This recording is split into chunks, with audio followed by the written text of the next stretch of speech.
imagine if we all as a society did kind of what my parents did for me, was that we all had this mindset of let's start young, let's do well, and actually be able to provide property for our next generation, and then that generation does that for the next generation. So it's quite funny how my achievement gets discredited. It's like, well, actually we should be going, well done to my parents for being able to be in that position to do that. That's intergenerational education, which leads to intergenerational wealth. Exactly. And that's the journey that you either, you do inherit and you get support from your family, or you can start that journey.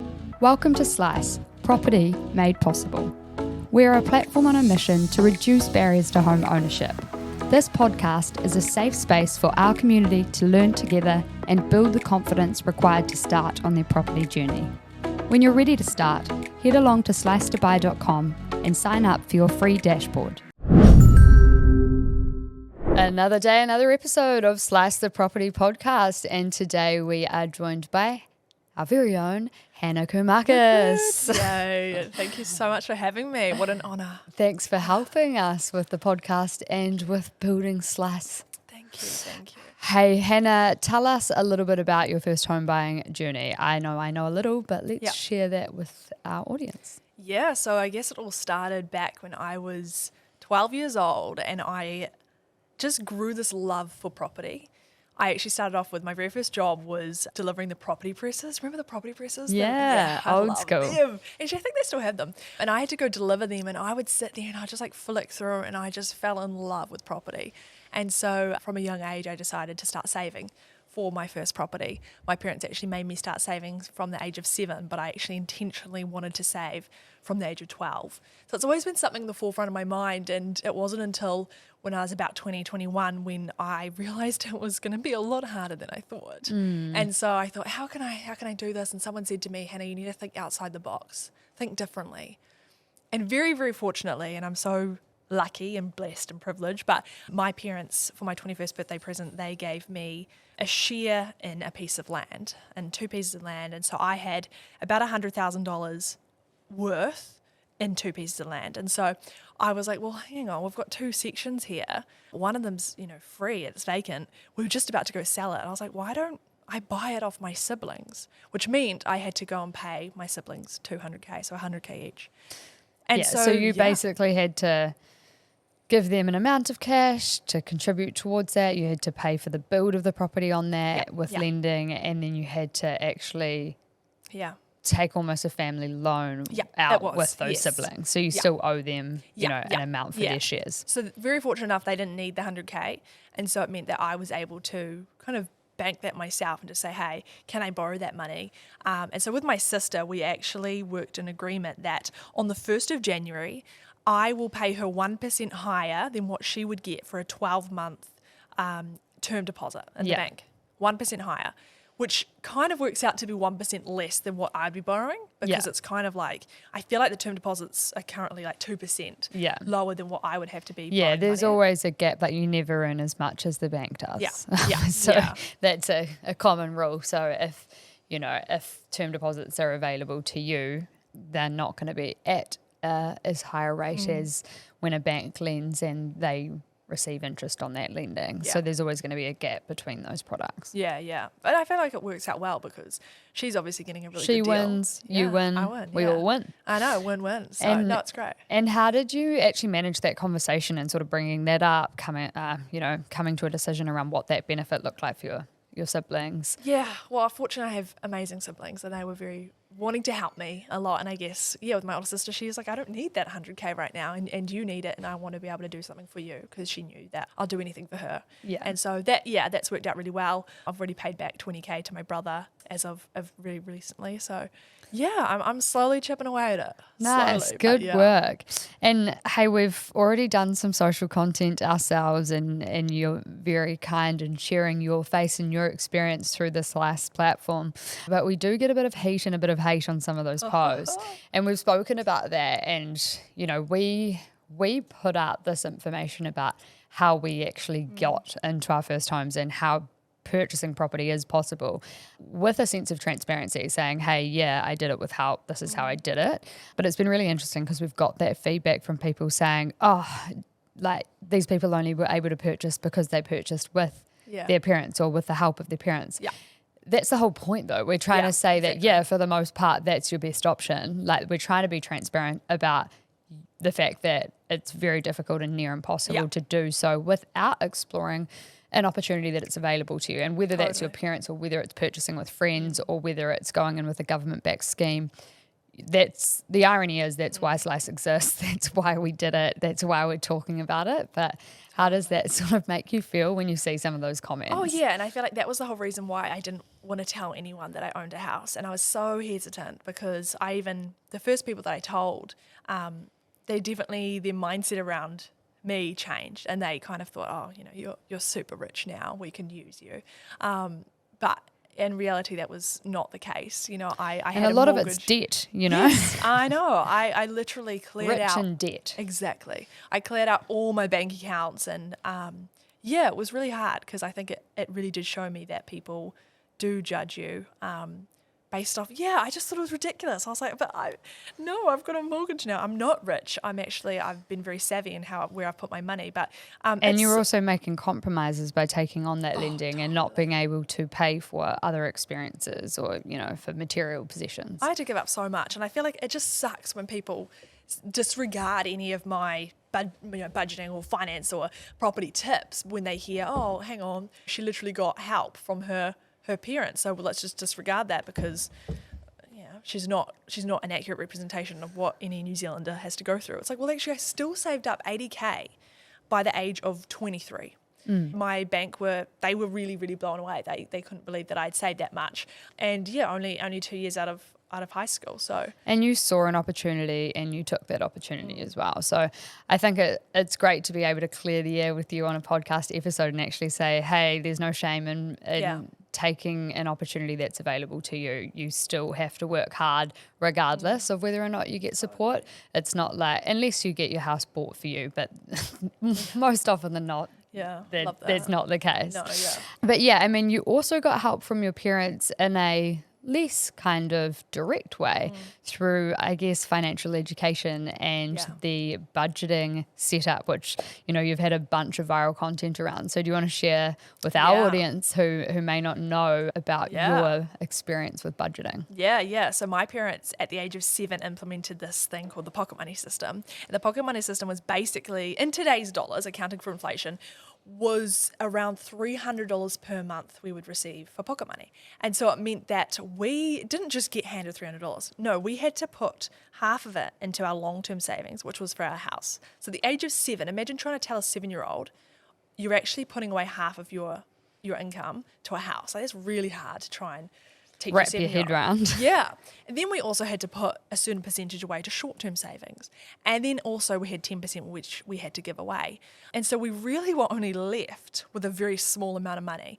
But that money wasn't just for toys. We actually had to buy every single thing. Yeah, because I think there was some, more feedback and opinions and commentary around the fact that, oh, your parents gave you X amount of money, but actually it was for, some of the basic necessities that you required. Yep. So what was that leftover money going towards? Literally going towards socks and clothes and food if we went out for McDonald's, and it literally went towards us living. So back then we got $140. So this is 2007 we're talking about. So in the end we walked away with $36 per month. $36 per month it's not a lot. Is not a lot of money. I remember it still was a lot back in 2007, but... Well, it's a lot when you're 7. Like, exactly, mentally you're like, well... But I think it was amazing. It was such a great idea because my parents went from no parents to yes parents overnight because they said, yes, you can buy it, but do you really want to be spending all your monthly money on that? We became a lot more savvy. We're flicking through the junk mail going, where's the next sale? We would go to Save Mart, and we were so grateful when we received socks for our birthday or for Christmas. You know how kids are like, no, not socks. Yeah, we don't have to spend on socks. We don't have to spend on socks. Yeah. So we were so grateful. We loved hand-me-downs. And I think we just had so much of a greater appreciation for every single thing and for, the worth of clothes. And we never... Yeah, I think it was so important for us to learn that at such a young age, because you've got to think of how many kids are going, Mommy, I really want the latest Barbie doll. It's like, you have no idea how long that actually takes for the mum to actually save up for that. Yeah. And so you're taking that lesson on instead as a child and going, and then Yeah. you value it more because actually you've Totally. had to work towards it. And it was fun. It was a game, and everyone's saying you shouldn't put that pressure on a 7-year-old. And it's not pressure. It's my parents are obviously always there to help and support and guide us as well. We had a finance book that we had to make sure we filled in every single thing that we spent, whether it be 10 cents coming in that we found on the ground, whether it be $1 going.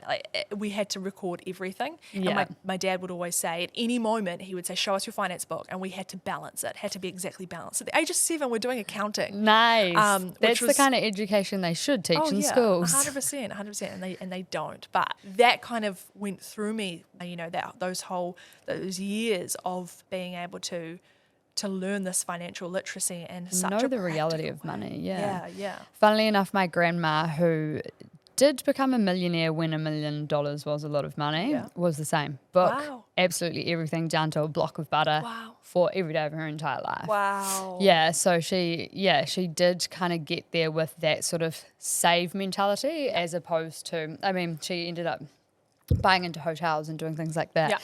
Yeah. So, I mean, there is a mindset and a mentality that can support you on your journey to financial freedom. But when it comes to your siblings as well, I feel they may have some different views on what that budgeting system was like and whether or not they would continue or pass that on to their children. Yeah. So my 3 out of 4 would do this with our children. My eldest sister, she has decided she's not going to. She thinks it gave her a negative relationship with money. It wasn't until she met her husband who kind of helped her realize that actually you don't have to be saving every single cent. You can still be enjoying your life. And yeah, so she has some truths in it. But I think you have to come to this money relationship. You have to have your own rather than stealing someone else's or going, oh well, my parents did that, so I have to do that. You actually have to come to terms with it on And your find own. something that works for you Yeah. and is Yeah. healthy and functional. Totally. It's like anything, I guess. Like if you extreme diet too Yeah. much, Yeah. in any way, it can be toxic or unhealthy. Or you're about your money mindset. So. Yeah. And now you've taken that budgeting part of your, I guess, childhood and really ran with it, and you give a lot of education and support others through your own kind of content and platform. Yeah. What has that journey looked like to date, and what does that look like going forward? Oh gosh, that is a loaded question. No, I really enjoy helping people on TikTok and being able to provide budgeting tips. It was actually my minor at university. I did a Bachelor of Business majoring in property, minoring in financial advice and planning. And so I've always loved that side. I've always wanted to. My dream was to actually get to a stage where I could retire quite young and actually volunteer in a course called CAP. I don't know if you know about it, but it's kind of helping people get out of poverty through budgeting and finances. And I really, really, really wanted to do that. And so I guess it's kind of what I'm doing on TikTok in a very small sense, is going, this is how I budget, and people love it. People love they can seeing. pick up and Yeah, take on what they want to exactly. from the way that you're doing that. Yeah, but I'm very transparent with how much, I spend and all that, and people do like seeing that because everyone's so hush-hush around money. It's so taboo. Yeah, it is. Yeah. But I think there's a real movement away from that. Yeah. I shared what I was earning in a previous Yes. podcast, Yeah. and I think that's a big part of it, is actually maybe we've been conditioned by society not to Yes. share that, so that Totally. other people can't ask for more or can't, where there's Totally. no transparency, there's also a lack of fairness. So the more Yeah. that Yeah. you can provide information. And I Totally. think when it comes to buying with parents or getting help or buying with friends, like we're really trying to be transparent about the reality and Yeah. what it takes to get into property, which Yeah. is actually, don't sit at home thinking that, the only way I can buy is or the best way to buy is by yourself, because it's most of the time it's not, and it's not realistic. Yeah. So sharing the ways that people are getting in and the opportunities that Yeah. they are creating, taking, or are privileged to receive is Yeah. important, and it kind of sets things and grounds the whole situation in reality, because it goes, hey, yeah, it's hard, but people are doing these different things, and those opportunities may or may not be available to you. But Totally. what is that opportunity that you can And leverage? Imagine if we all as a society did kind of what my parents did for me, was that we all had this mindset of let's start young, let's do well, and actually be able to provide property for our next generation. And then that generation does that for the next generation. So it's quite funny how my achievement gets discredited. It's like, well, actually, we should be going, well done to my parents for being able to be in that position That's to do that. intergenerational education, which leads Exactly. to intergenerational wealth. Exactly. And that's the journey that you either, you do inherit and you get support from your family, or you can start that journey. You can Exactly. be the first family member to go to university. Want you the can change? be the first family member to purchase a house, and then you can leverage off that house for your future children. So it's, yes, there's privilege, but also, it can be empowering being the first to do something. So if that is you, the Do it. work is harder, but sweeter the reward. And want the change? Be the change. Yeah. Dun, Want dun, the make- change, be the change. I feel like it could be a little like song, a little jingle. We'll pull that out for a one-liner somewhere. know. And talking about budgeting, but more specifically budgeting for your deposit and purchasing your first home. Obviously, you had a very robust system in place from age 7 and you were on board by age 12. Yeah. But what about for the average kind of punter, the average first home buyer? Yeah. What tips would you give them? I would be very clear on your goal. So I'd be very clear on, okay, when do you actually want to buy your first house? How much is that deposit going to cost you? Work backwards. So work out, okay, cool, I really need to get 100K by 3 years' time. Cool, what does that look like on a weekly basis, saving that? And then just try and, I actually am a big believer in increasing your income. I think there's only so much you can do with budgeting the current income. Sometimes you do need to hustle for a few years and actually just work hard at earning a little bit more money through a side hustle and just banking it and saving it for those first few years. But it's also making sure that you split, and I'm a big believer in splitting my accounts. I love it. But splitting your accounts into multiple different accounts and then making sure that each account has a name, and you're saying actually like this account goes towards this X, this account is my car account, this account is my house account. Actually label it a house account. I put a little have photo. separate accounts as well. I even have a puppy account. Oh, do you have a puppy? There's 50 cents in the account. Oh, really? That's gonna buy you a sweet puppy. Just battling at the moment, but I really want a sausage dog. But you open the account and then one day there'll be enough in there. Yeah. But we have different priorities at different Yes. stages in our lives, so you can't get everything at once. Yeah. But you're right. I guess having those accounts separately helps you work towards those goals separately. It also helps you distribute over the long term. Like I'm not doing a great job there because I'm not doing automatic payments or anything into Right. the dog. But a dog is very much a want, not a need. So I don't actually have automatic payments that come out of my main account. So instead, I actually have a percentage, like just on my notes app, I have different percentages or a dollar amount because that's a lot easier of actually how much of my income. So I now pay myself $2,500 per month net. And out of that, I know that I'm paying $240 towards food, $280 towards petrol. And so I actually put that money into the specific accounts with their name on it. And that's literally how I budget, is I have that money and that's the money I can use. And I have some accounts that are called accumulating accounts and some that are not accumulating. So for example, food is not accumulating because I don't really need to be accumulating all that to have $500 in my food account. There's no point. Yeah. And so whereas a house account. Unless you're getting hungrier and hungrier every week. True.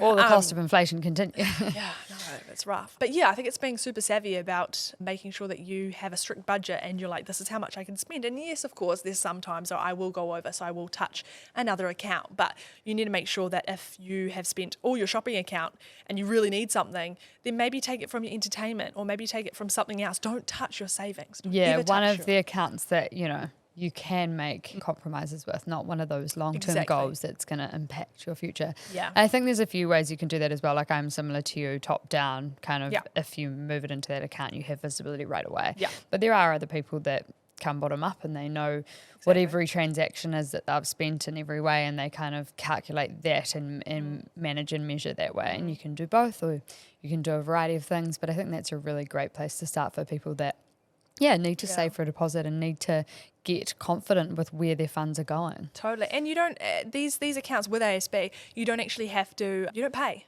for these different accounts. Yeah. So I think it's really important that if you are choosing which bank to go with, and if you do want to do that method, make sure that your bank actually doesn't Yeah, charge. all the banks do generally have a free account, and it's just you might not okay. necessarily get You don't get interest. on the bank account, but it helps you with your budgeting, which is important. Totally. And what about KiwiSaver? Was that a part of your You already know where I'm bringing this up. Yes. Tell us about KiwiSaver. What do you think? Look, I am personally not a fan of KiwiSaver. When they gave out the first like $1,000 to everyone, my parents didn't jump on the bandwagon, so I missed out.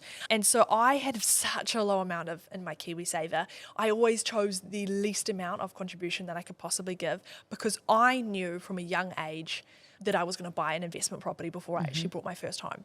And so I thought, what is the point of me saving towards my retirement when I know that I will not need my KiwiSaver for my retirement? I know that I want to be a property investor. I've got a goal of having, 30 houses by the time I retire.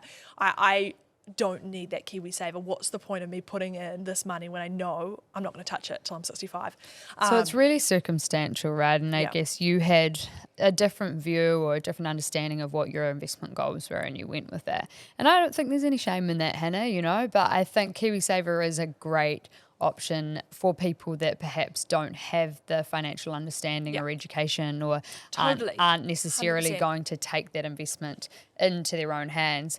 I myself found it to be really useful for the first home and I'd been working for a really long time. I did jump in because I was like, a free $1,000, yes. And then I withdrew that as quick as I could and I actually haven't been contributing recently. Now, of course, you do get government contributions, so I'm losing out on that at the moment, but I'm putting all of my money into my business. So I already have 1.5 properties. I already have, have had great earning capacity.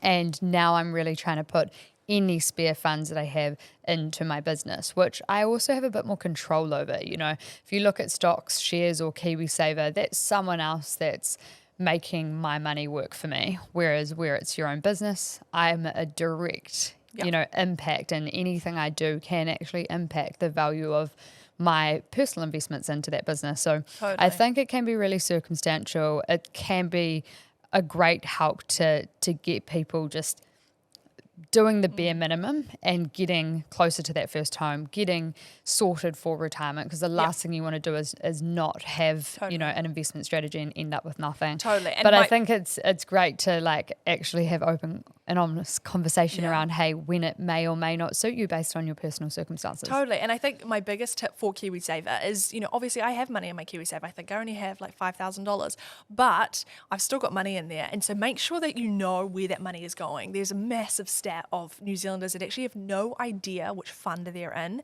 So, check out some free online places, Instantly Generate, And set the fund to the right kind of approach. Like if you're younger, generally you want a riskier fund. If you're older, more conservative because you've got less time to make it back.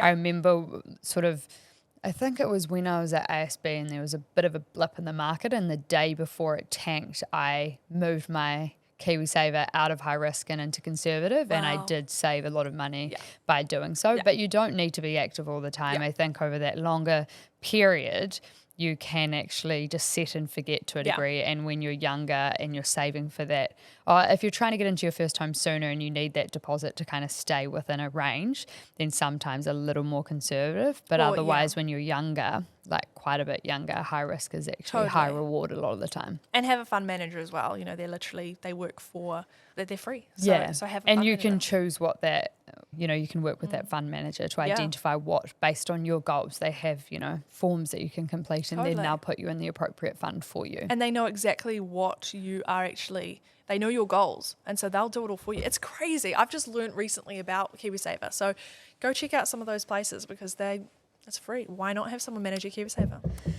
Going back to buying your property as well, what were some of the challenges that you experienced? I mean, I know it was slightly different for you because you built a property, but what was the due diligence process like for that for you?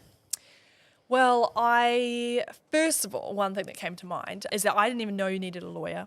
I didn't know that you needed all these different people to help you into your first property. And so that was really hard. I think the amount of costs that came up that I was like, oh my goodness, I had no idea. Because I built, I obviously didn't have to go through any of the other usual checks. And because the section I just needed it to kind of be changed in my name, it was a lot easier than, I guess, purchasing a property outright. But it was still a big wake-up call to the amount of things that you need to do. And the support that you need around you, right? And that's been a big part of this last platform is partnering people up with the right partners that can provide support for a Totally. fixed fee. Totally. And what does your future property investment journey look like? Like looking forward, what are your plans? You mentioned you want to get into property investment in a big way. Yeah, Bob Jones. It was my dream to beat him and Okay. be New Zealand's biggest property investor. Big boots Yeah. to fill. Yeah, totally. And so I, from a very young age, have just always wanted to be a property investor. And so this is prior to me leaving school. And I thought, great, what is the best job that I could earn the most amount of money, and I could just be a property investor, and I'd buy and then use the equity and then buy and then use the equity. Unbeknown to me, you kind of, there's only so much you can do with that because you actually have to earn a bit of money. And so, I had this crazy dream that I wanted to own 10 houses by the age of 30. I'm currently 24 and I have one. But that's okay. You know what they say, shoot for the stars. And you'll land at the moon? Oh, wait, is it the other way around? Shoot for the No, moon. it's shoot for the stars. And Yeah, land on and the you moon. land on the moon. So I'm like, you know what? If I have 3, then that's better than me going, you know what? I want one house by 30. You may as well. And if you said 1, you might have only got, 0.3.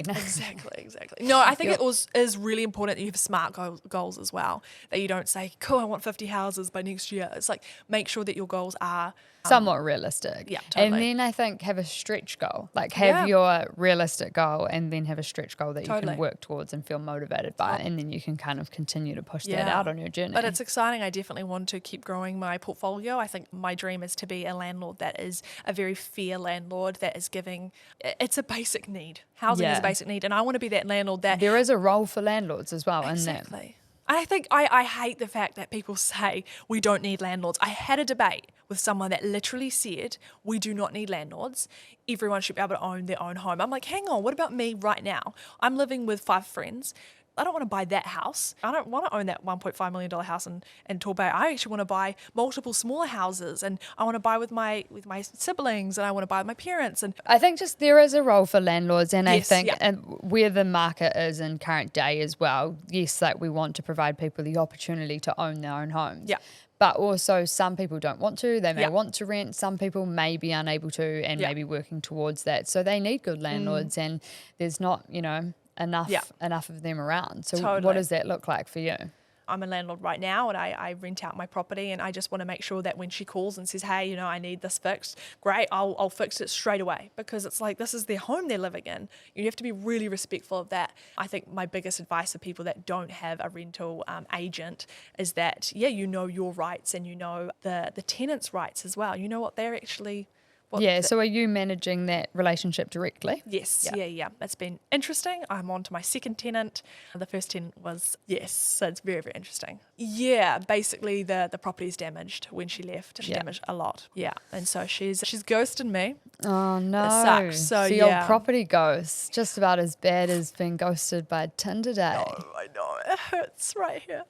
But it's hard. It's really, really hard. So that is fun as a 24-year-old to be going through that process. Yeah, I'm really lucky. I've had some great tenants, and I manage the property in Raglan myself. I do rent out by room, so that sort of it comes with its own risks and benefits, in that you can generally get a bit more rent, and that can help cover the real cost of owning a home and of making those interest repayments. But then it also means that, there's a bit more risk. There's a few more people and things could go wrong. But I've also enabled, I guess, travellers and different types of people moving through Raglan who want a short-term tenancy to find a place to live and not have to necessarily pay for, a really expensive or get locked into a long-term contract. So there's a real need there that I'm providing for, I guess, and they actually choose who that next tenant is. I was just about to ask that. I was like, how if you just choose, random Bob Billy, a homeless guy, like how do they get to choose? Yeah, no, it's very much up to them. And I think like if you have a head tenant or a couple of existing tenants that you trust, then you can let them manage the house and build up their, I guess, social and cultural environment that comes with living in a shared space. But Raglan's really open-minded, like as a place as well, and so they get some really cool people in. And everyone I've met has been really lovely, and I do, from a landlord perspective, I have let them make changes. We've discussed what those look like. It might be storage in the wardrobe, or knocking in some storage in there and bits and pieces. So I do like to support them and have them feel that that's their safe space, and as a result, a lot of them have been very thankful Yeah. to have access to that. And the Because what's your property, secret sauce? Biggest tip for being a private landlord? I think it's just picking the right people. I mean, I was really picky because technically that was my first home and I was in love with it and had an emotional attachment both to Raglan, the place, and the house. And the house was, you know, recently renovated. It was really tidy when I bought it. The walls were white. So I wanted to make sure that I, you know, chose tenants that were respectful and really, wanted to look after the property. So I think it was more meeting the tenants myself, and I backed myself to choose them How did you- as opposed to potentially through an agent. How did you feel as a young female meeting? And did you ever have the fact where they looked at you and they're like, oh, you know, you're a young landlord? And It was actually a bit of a piss take. So I originally moved into the home and purchased the home sort of during COVID times, and I had boarders. So it was myself and boarders, so flatmates that lived with me. Yeah. And they would sort of have a laugh about it. Yeah. And then they were all, pretty good and pretty motivated to do their own things. And we, shared in the way that I purchased that house, and I was helping them with their finances and what that could look like for them. So it started off actually with, friends, I guess, that I made in the Raglan area and us living together. It was always a little bit of in my head, this is a bit awkward, but nothing major. And then, when I did move out, I was able to just hand that over to one of the existing tenants. And then from there, they built on that. She eventually left. We got a new sort of leader. It's not really a head tenant because there's not like a head tenant's agreement. That's not how it's set up. They've just got individual agreements, but there's always sort of one or two that are kind of, I guess, finding and are in there, finding new people and are in there for the longer term. interesting. Yeah, I feel like there's such thing as like age discrimination. I don't know if you can call it like that, but I was so terrified to show my face as the landlord. And I knew that I wanted to FaceTime, and every time I FaceTimed, I tried to put on my blazer and tried to make myself look older. And the face of people, they were like, you know, shocked that they were meeting with me, and they were like, oh my gosh, like you're so much younger. And I felt like they could have, use and kind of abuse, because they're like, well, actually, you probably don't know your stuff. You look young. I look 18. And so I would always bring in my dad, and I actually never met in person my tenant that I got. And it wasn't until months later that I did a tenancy check. And I said, hi, I'm Hannah. And you're Hannah. And I was like, yeah. And she was absolutely shocked. And I think it kind of sucks because you're like, oh man, like I really want to show people that, I do know my stuff, but I feel like they just discredit I think you just have to own it a little bit. Like, it's like anything. I mean, starting a business is much the same. People aren't necessarily going to take you seriously unless you take yourself seriously. And you don't have to worry so much because you got a lot of stuff going on up there, Hannah. Just back yourself. But I think, originally I got a bunch of people coming through like in a open home kind of capacity, and there were people like, oh, whoa, really young, blah, blah, blah.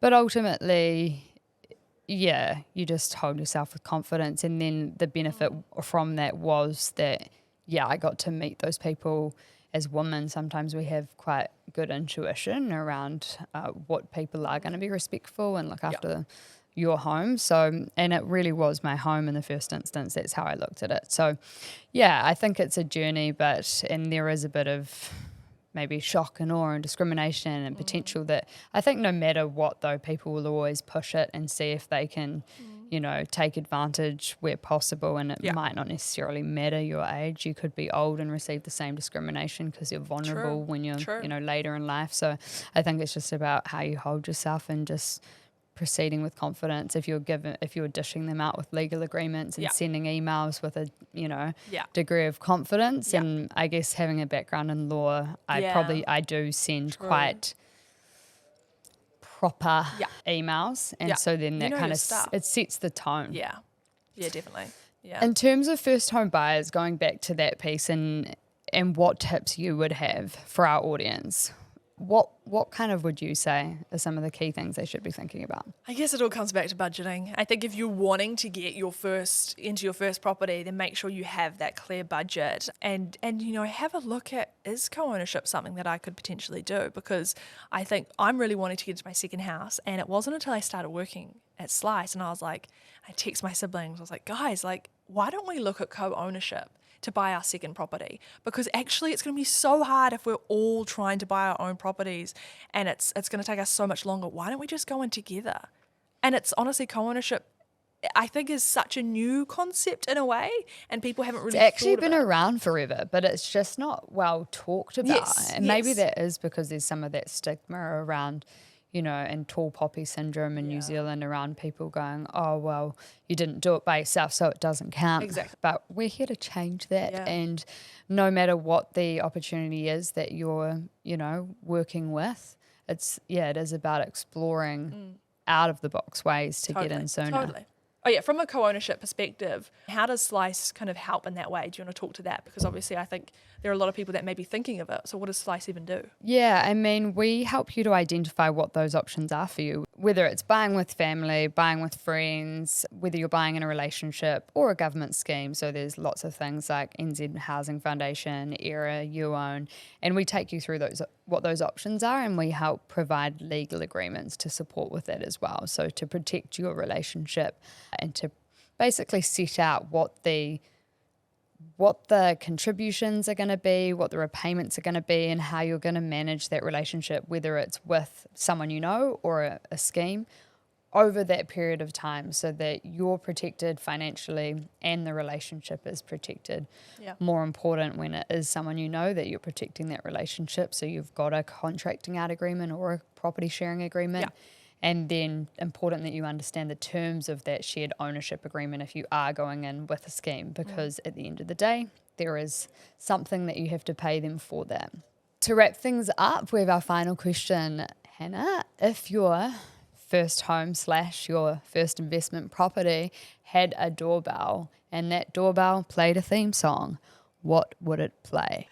It's funny, I didn't really know about this question, but the one that popped to my head was the Shakira song, the Samnamna, waka waka, da-da-da-da-da-da-da. This time for Africa. I think it's because we're talking about Africa. It is. It was at the forefront of my mind. Oh, we should have been in here like Samnamna. Waka waka, samnamna. It's time for Africa. Thank you for joining our community. Buying property isn't easy, but listening in will get you one step closer on your journey. Please leave an Apple or Spotify review and provide feedback so we can improve your experience. Join our Facebook group, A Safe Space to Learn Together, or follow us on Instagram at Slice2Buy. If you have any questions or topics you would like us to touch on, you can email us at hello@slice2buy.com. A quick reminder, Slice the podcast does not provide personalised investment advice. We are not acting as financial advisors or taking into account your circumstances. To get personalised advice, join us at slice2buy.com and engage with our partners who can act as your financial advisor or lawyer and support you with your specific needs.